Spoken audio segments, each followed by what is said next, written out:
So in 2021, Apple TV put out a movie called Coda. Anybody watch this movie? A fantastic movie. It tells the story of a young woman who lives in Maine and is a senior in high school, trying to figure out what she's going to do next after high school. She is raised by a family of fishermen. Her dad and her brother own a fishing boat, and they're out in the water every day trying to catch fish to make a living for their family. And she's kind of a student who has a strong case of senioritis, shall we say. Not very disciplined, not very motivated, not inspired about life, but she has this incredible ability and skill to sing. She's a fantastic vocalist. And her choir teacher recognizes her unusual talent and is encouraging her to pursue music and to apply for the Berklee School of Music and try and get an audition to be admitted into the school. Now, the uniqueness of her family is that she is a young woman who has perfect hearing, but everybody else in her family is deaf. Her mom, her dad, and her brother all deaf. And one of the things that she does within the scope of their family is she communicates to the hearing world at times on behalf of her parents. Now, her parents are not very supportive of her pursuit of music, in part because they've never really experienced music. As deaf individuals, they have never really understood what music does. They've not been able to really experience it. And there's even one scene in the movie where they're at one of her concerts for choir at school, and they're just wildly disengaged from what's going on. They're having conversations about all sorts of other things while the music is going on. They're talking about their clothes, talking about what they're going to have for dinner that night, going to the store and picking up things on the way home from school. People are like really into it, and they're just kind of looking around, and they're just kind of disconnected because they can't hear what's going on. And so the tension of the movie is that she eventually is wanting to pursue music, wants to go to Berklee, but her parents don't want her to go. In part because they don't understand, right, the music that she's pursuing, and they know that if she leaves, they will lose a big communication source with the hearing world. Eventually, through the movie, she convinces them to let her apply, and she gets her audition at Berklee, and she goes to have this audition. It's supposed to be a closed audition, so it's just her and then those who are evaluating her. But her parents sneak into the audition. They sneak into the balcony to watch her sing. And during that moment, she finds a way to connect with them, to help them understand what it is she's pursuing. Go ahead and take a look.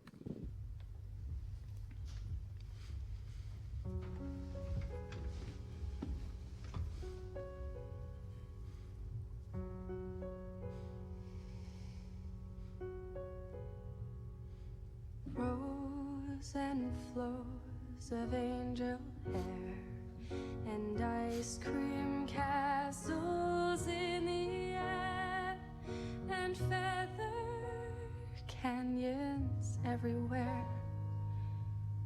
I've looked at clouds that way, but now they only block the sun. They rain and snow on everyone. So many things I would have done, but clouds got in my way. I've looked at clouds from both sides now, from up and down, and still somehow it's cloud illusions I recall.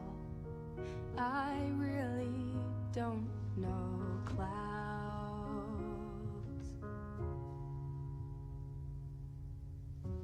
at all.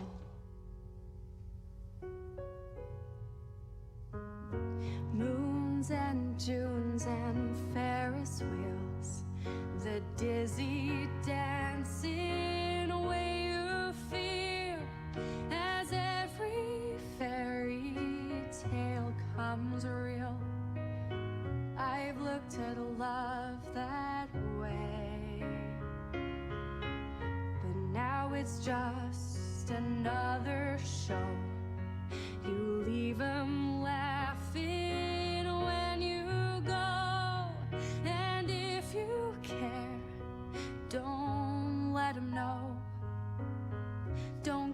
yourself away. I've looked alive from both sides now, from give and take, and still somehow it's love's illusions I recall. I really don't know love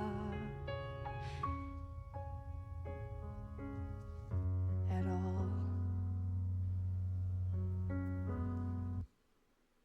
The first time I saw that scene, I just lost it. Just lost it. Big messy cry, wiping snot from my nose, just red face. And I'm not one who cries, especially not at movies. And I'm sitting with Becky, and she's watching this. She puts her hands on me. She's like, "Everything all right? You okay?" And I go back and I watch that scene with some frequency. One, I love the song, and two, I love the scene. And three, as I was watching that movie for the first time, there was this realization that I was inhabiting the adolescent world of my mother. That story is my mother's story. Not so much with the singing part of it, but my mother was raised in Maine, and she was raised to working class parents who were deaf. And she was partially, along with her other siblings, she has perfect hearing, her siblings have perfect hearing, her parents were deaf, come from a long line of a deaf family. They were in some ways the go-between for my grandparents and the hearing world. So I'm sitting there watching this movie, and I have this realization that I have this unique opportunity to inhabit the adolescent world of my mom through this movie.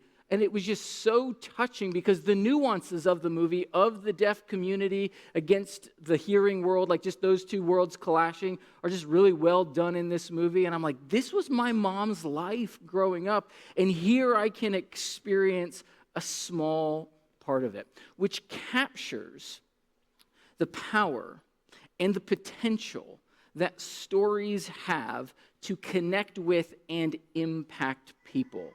The whole point of this Storyteller series is for you to catch vision and imagination for what your story can do in the lives of people who have never experienced the love of God in new and fresh ways. You have the potential and power through your story to make strong connections and impact people's lives. Our hope is that as a church, we become a community of kingdom storytellers, people who know the story of God and understand how their story has been caught up in the story of God and have the ability and the power to share that story with other people.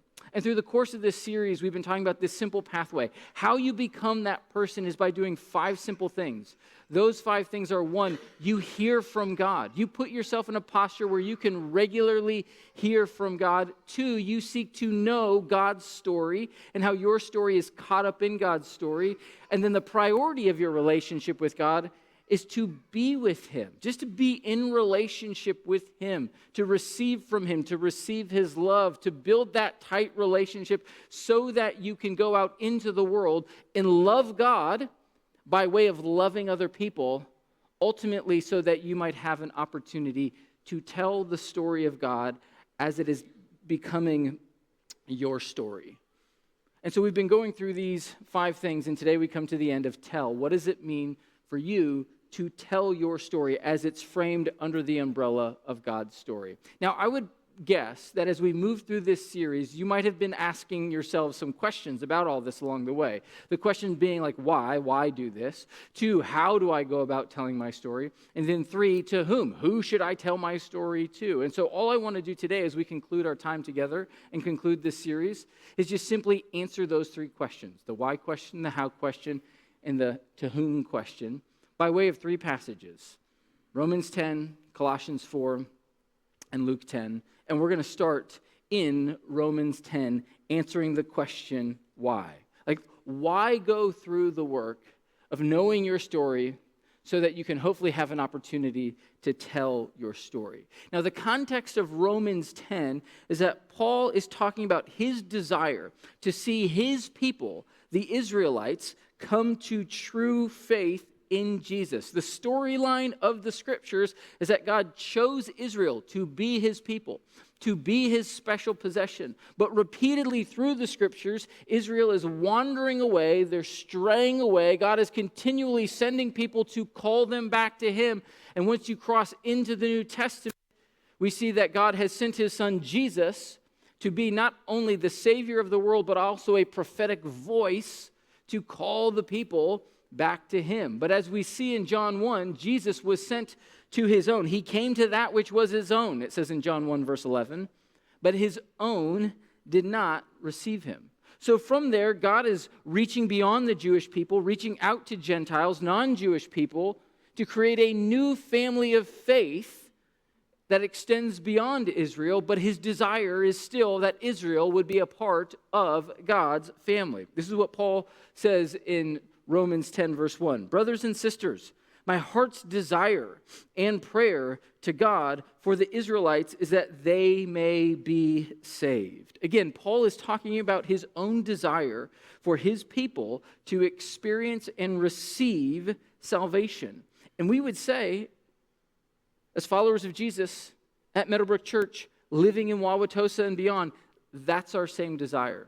That our people, that we would be sent to our people, those in our community, so that they might know and experience the love of God through Jesus Christ. That's what it says in our mission statement. That we would be people who would invite people to discover Jesus, become his fully devoted followers, who then also could influence the world. That they would discover the love of God like they've never experienced it before.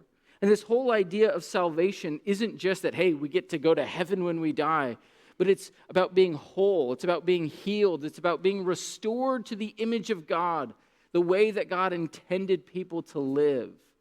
And we get to be people who point to Jesus as the way to bring salvation and hope to the world. And so what Paul is saying through Romans 10, verse 2 through verse 13, is the way that people receive Jesus is through believing in their heart and professing with their mouth, naming that Jesus is Lord, and that I'm putting him at the center of my world, and everything else is going to revolve around that. But his point is, unless people speak the gospel, speak the story of God to those who don't know Jesus, how are they going to believe in their heart and profess with their mouth? This is what he then says, if we jump down to verse 14. How then can they call on the one they have not believed in? And how can they believe in one whom they have not heard? And how can they hear without someone preaching to them? And how can anyone preach unless they are sent? See, his point is that as followers of Jesus, unless we embody the story of God, the gospel, how will people in the community come to experience it and know it? See, his point is that as people who follow Jesus, we are sent people. We are people who are sent on a mission with a message, namely that message being the story of God's love as it's laid out in the scriptures. And this idea of being sent people isn't about actually going anywhere. Having a sent posture is more of a mindset. Two individuals, an individual named Kim Hammond and Darren Cronshaw, wrote a book titled Sentness. And this is what they say about being sent. Sentness is not about taking a plane trip or joining a short-term mission. In fact, when we really understand being sent, we may not go anywhere. Perhaps the most extraordinary act of mission and obedience is to stay in your ordinary house and work your ordinary job in the name of Jesus. If your imagination is grabbed by being a sent people, you will see all of your life as mission. Saying that we are sent, not necessarily to the other side of the world, although some people will be called to overseas missions, but we are all sent to be right where we are, to live with this mindset that I embody the love of God, that I have a story to share, namely God's story as it's getting worked out in my own life. And what people really need is what Paul is saying next. He says, as it is written, how beautiful are the feet of those who bring good news. We are called to be good news people who tell the story of the good things that God has done in our life, and that he's making those same things available to those who believe in him and confess with their mouth and receive Jesus as Lord. And that doesn't mean to be a missionary, to be on mission. You have to go anywhere, but you can do that right where you are every day. There's a story in Mark 5 where Jesus and some of his disciples go to a new area. And as they step into this community, they find that there's a man who's been living in a cave. He's been relegated to this cave by the people in this community because he's possessed with demons and nobody can control him. He's oftentimes pulling at himself, cutting himself, going crazy, pulling out his hair. They've tried at times to bind him with chains, but he's so strong he breaks out of the chains. So they've just excommunicated him to this cave. Jesus comes to this community. This guy approaches Jesus, and the demons just start speaking. And they say, Jesus, leave us alone. Please don't cast us out of this man. And Jesus says, who are you? And they say, we are legion because there's many of us. And so Jesus then heals this man. He casts all the demons out of him, casts them into this herd of pigs. The herd of pigs go running off this cliff.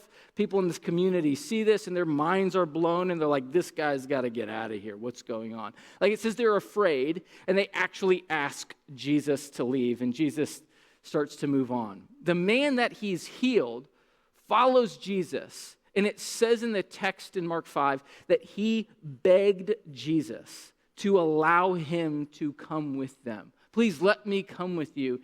And Jesus tells him no.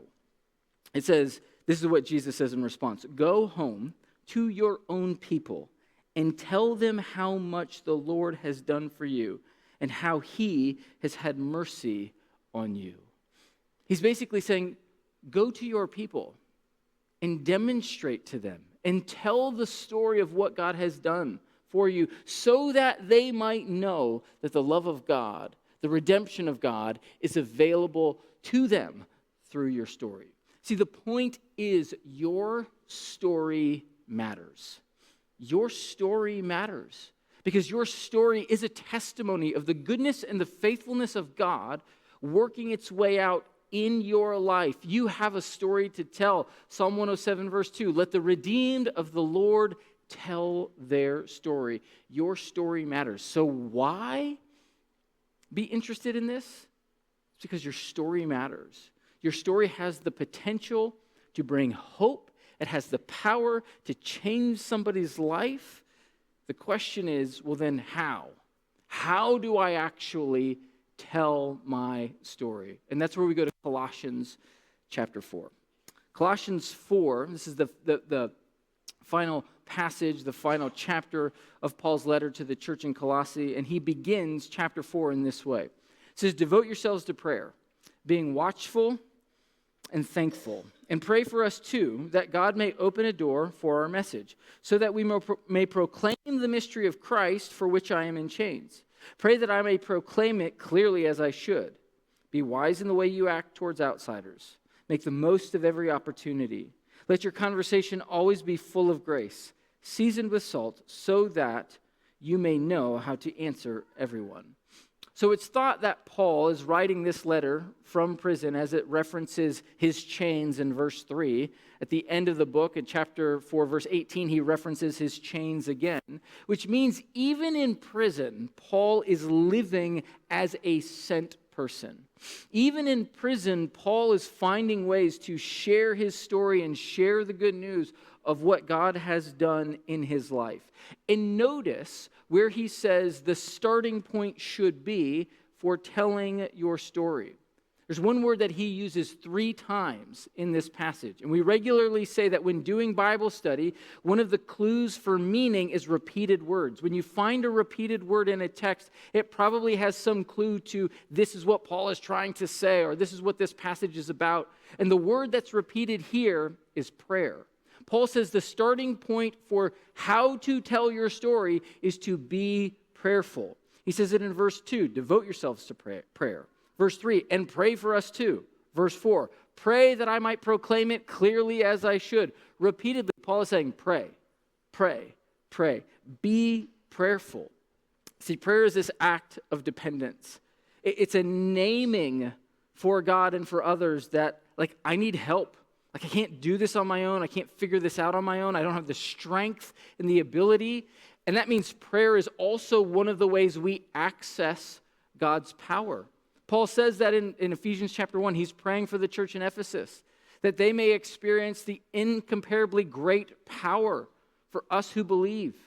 It's the same power that raised Jesus from the dead. We have access to that power through prayer. And so that means if you're feeling uncomfortable, if you're feeling stretched around this idea of sharing your story, the best thing you can do is start praying. God, teach me how to do this. God, empower me to do this. Pray that God would somehow make it clear to you how and where and to whom you should share your story. And then from there, Paul says not only be prayerful, but also be watchful. That's what he says in verse 2. Devote yourselves to prayer, being watchful. Our foundational assumption of this whole storyteller's initiative is that God is always present and he's always at work in your life. That's not only true for you, that's true for everybody else. God is always present. He's always at work in people's lives. That means he's at work in the lives of the people around you before you ever even show up. It means he will be present and at work in their lives long after you leave. It's not about you trying to manufacture something for God. It's not about you trying to bring results. It's about you paying attention to where and how God is at work and then participating in him when he gives an opportunity right in front of you. He's saying, be watchful in all things. And notice what he says, pray that God might open a door.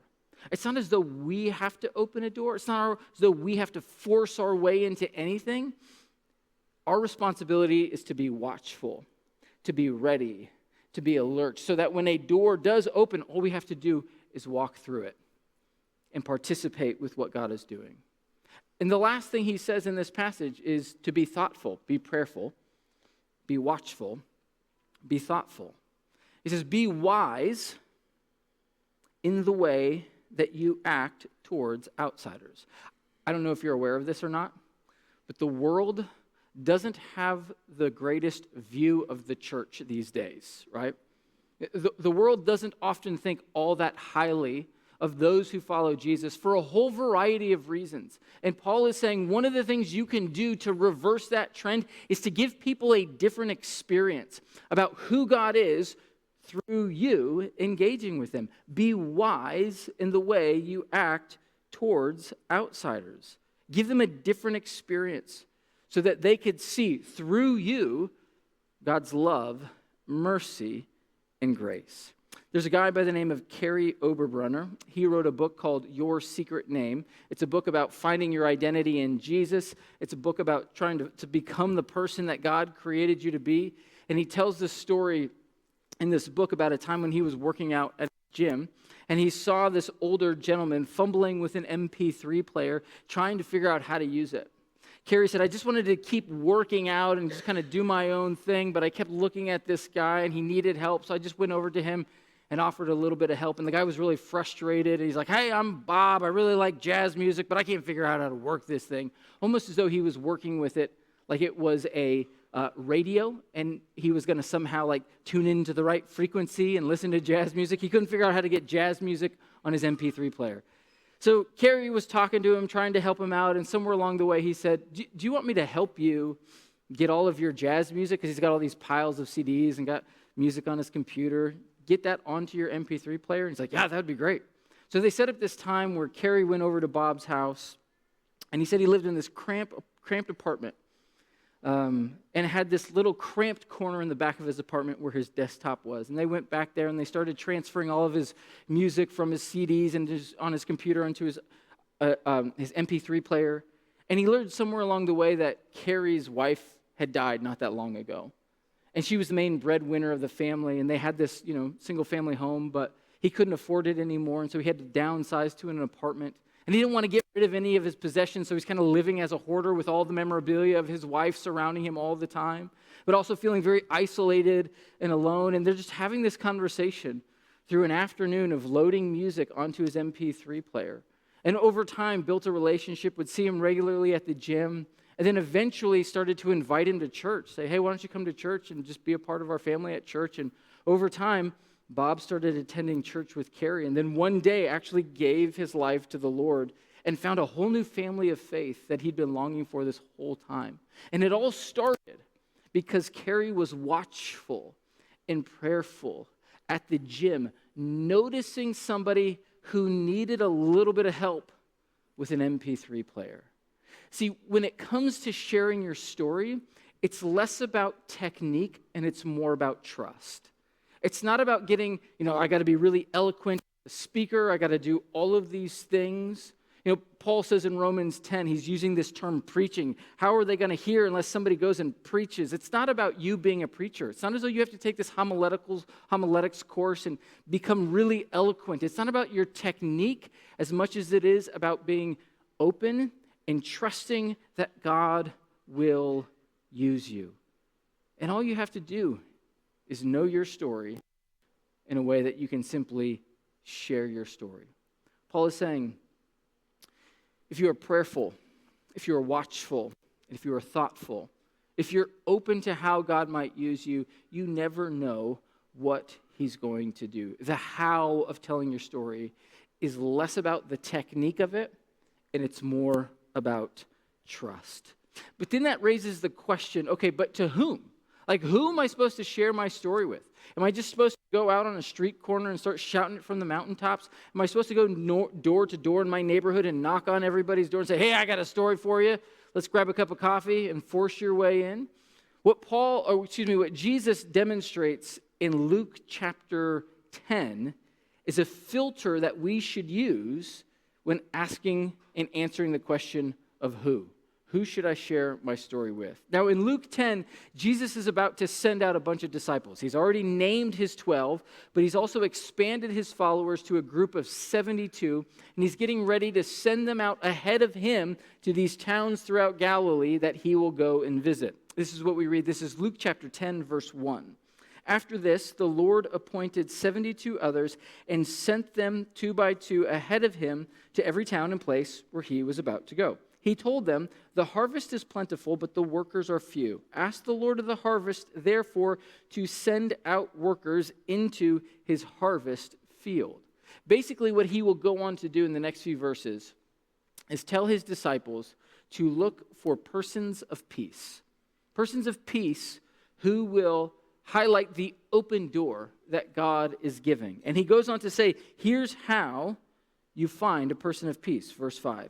When you enter a house, first say, peace to this house. If someone who promotes peace is there, your peace will rest on them. If not, it will return to you. He's basically saying, look for somebody who is hospitable to you, not hostile to you. And then he says, look for these 3 specific things. Verse 8, when you enter a town and are welcomed, eat what is offered to you. Heal the sick who are there, and then tell them the kingdom has come near to you. He's saying, look for these 3 things. Look for somebody who welcomes you.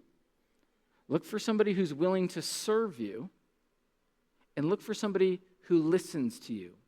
He'll say in verse 16, those who listen to you have listened to me. And those who reject you have rejected me. Look for those who welcome you, who serve you, and listen to you. Look for those who are hospitable. Now, it's not as though we should walk around like expecting people to serve us, like I must be served, right? But he's saying when you put yourself in a position of vulnerability, there are those who might be open to helping you, and that could be an early indicator that they might be open to hearing what you have to say. And now, I realize you're not traveling around from one place to the next and trying to walk into a new town and find a place to stay, but those principles are transferable. Those who are open to relationship with you, those who are willing to serve you in some capacity, those who listen to what you have to say could be early indicators for somebody who might be open to what you have to share, namely your story.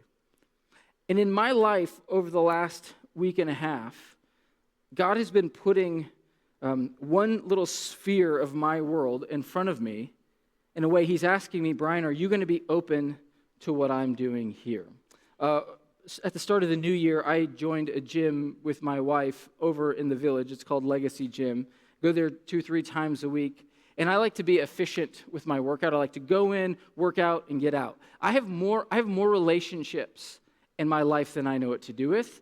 I'm not necessarily looking for more relationships. And so I haven't really put myself out there in getting to know people at the gym, but have also felt like I should. I'm starting to see people 3 times a week, and I recognize them, but I don't know their name, and I know nothing about them.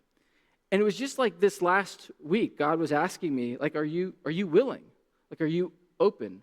Are you wanting to build relationships with these people? Are you willing to be prayerful, watchful, and thoughtful, even in this space? And on Friday, I had one woman come up and just ask me a question and start a conversation with me, and I started to engage with her, and I was like, I need to keep that going. The week prior, another individual was there and asked me a question, and I started to keep that conversation going, and she said something. I'm like, I need to go back in about 4 weeks and ask her about that thing she told me, just as a way to build relationship. See, the opportunities around us are around us all the time. Whether we're at the gym, whether we're at the playground picking our kids up from school, whether we're at work or wherever we are in the community, all we have to do is step out with our story, be watchful, prayerful, and thoughtful. Be looking for those who will welcome us, who will serve us, who will listen to us. We don't have to force our way into anything, but be ready and alert so that when God gives us an opportunity to share our story, we are willing and ready to do it, because your story matters. You never know what God is going to do with your story. Your story matters. Years ago, when we were serving our church in Atlanta, we were teaching through the book of Luke. And we came to this place in Luke chapter 9 where Jesus asks his disciples this really famous question: who do you say that I am? They were talking about all of what the community, all of what Israel was saying about Jesus. And then Jesus says, okay, forget it about that. Who do you say that I am? So as we got to that passage, as we were preaching through Luke, I said, wouldn't it be really unique if instead of preaching a sermon that day, we could just let people come up front and say who Jesus is to them based on what Jesus has done in their life? And so we have this 35-minute part of the service where people are just telling story after story after story. A few weeks after that service, a young woman reached out to me. Her name was Lois, and she asked if she could sit down and have a conversation with me. And I was like, yeah, sure, happy to do that. I asked her what she wanted to talk about, and she was a senior in high school and trying to figure out her next steps in life. And through the conversation, I was asking her what her parents thought about the things that she was processing. And then I said, well, what about your faith? Meaning, how are you thinking through these next steps in regards to your faith? And she says, I don't really know, because my faith is kind of new to me. And I thought that was strange, because I knew the family in which she had been raised, and they were a faith family. They were a Christian family, very involved in a church. And I said, you've just recently come to faith? But you were raised in a Christian home. And she was like, yeah, but it's a really moral, rule-based posture of faith, and I just haven't resonated with it. But recently, I really feel like I came to a real relationship with Jesus. And I said, oh, when did that happen? And she said, it was that service where you had everybody come up front and tell everybody in the congregation who Jesus was to them. I realized in that moment who Jesus was to me, that he was my Savior, and that I needed him, and that this whole thing is real. So I've really only been following Jesus for a few weeks now. And I was blown away by that moment. The thing that really impacted her life more than anything was hearing story after story after story of who Jesus was to these people in our congregation based on what he's done in their life. Your story matters. Your story has power and potential to impact the people in your world. The question is, are you open? Are you open to sharing it? Are you willing to be prayerful, watchful, and thoughtful so that when God opens a door, you can step through and proclaim the good news of what Jesus has done in your life? And at the centerpiece of all of our story is the communion meal.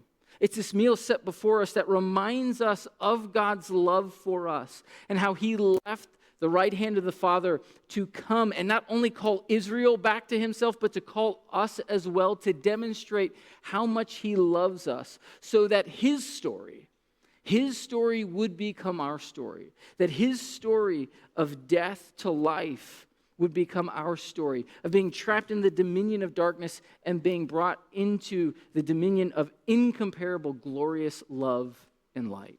And so this meal is set for those who want Jesus' story to be their own. It's set for those who have already made the declaration that this is my story, this story of God's redemptive love for his people, which includes me. This is the meal that reminds us of his great love and his great power for us. And it's a meal that stands as an invitation to those who would like to receive the love of Jesus, to have his story become your story.